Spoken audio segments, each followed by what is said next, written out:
The name Sushruta embellishes the walls of the Wellcome Library, along with those of other great innovators in medicine and science. He was a surgeon who lived 2,000 years ago in what is now India. Sushruta and his group were doing operations 2,000 years ago that were absolutely stunning. I mean, you'd think it was science fiction if we weren't sure historically that it was really that old.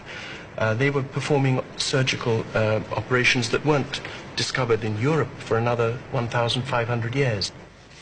Sushruta's original manuscript is long lost. This copy deals with many aspects of medicine, but it's best known for its instructions on the surgical repair of a severed nose.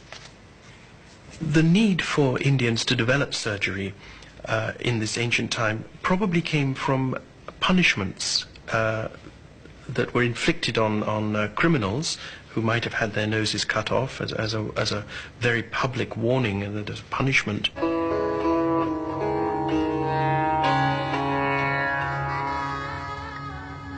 The severing of an enemy's nose has been a Hindu practice through the ages. The injury was bad enough, but trying to repair it 2,000 years ago would have been, for the patient, a most grisly affair.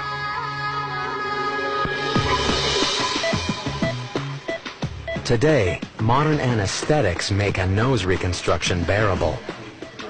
Jonna Ludwig will not feel a thing. We cleaned up the defect and it's a little torn up. Even though the technology gap is vast, the method Dr. Menik will use to repair Jonna's nose is a direct adaptation of the Indian surgeon Sushruta's 2,000-year-old technique. We created a little three-dimensional bent foil pattern of the missing skin.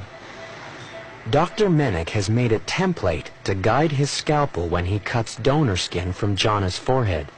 Sushruta basically did the same thing. They made a pattern of a leaf, placed it on the forehead, and then cut out an area of skin corresponding to what they thought needed to be replaced. Sushruta's manuscript is concise on how to do the job. So what he actually says in his own words from about 2,000 years ago is this: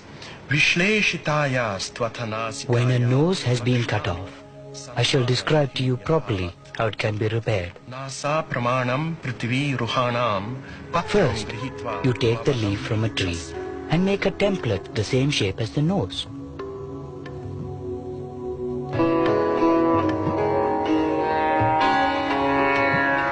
Place it on the cheek and cut from the cheek a piece of skin the same shape as the leaf.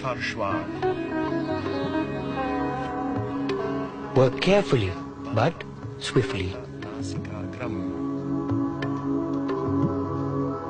In an age where there is no anesthetic, working quickly is very important because your patient is likely to be screaming. In fact, most of these surgical texts, the anesthetic is for strong men to hold the patient down.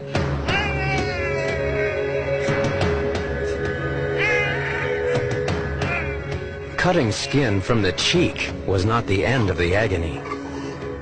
Then he scarifies the nose, that is to say, the stump where the nose was gets scratched and made bloody and ready to receive new tissue.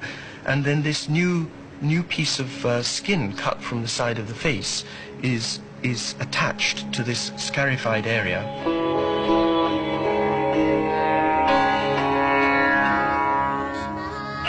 To complete the operation, Sushruta devised a way to allow the patient to breathe. 2 tubes made of reed were inserted into the new nose. It was all held together by tight bandages until the skin grew into place. Sushruta ends by saying, the physician who can do this, who knows this technique, is fit to repair, to work on a king. Ya evam eva janiyat sa rajnya kartum arhati. He is worthy to perform on a king. Sushruta's surgical innovation has influenced medicine through the ages.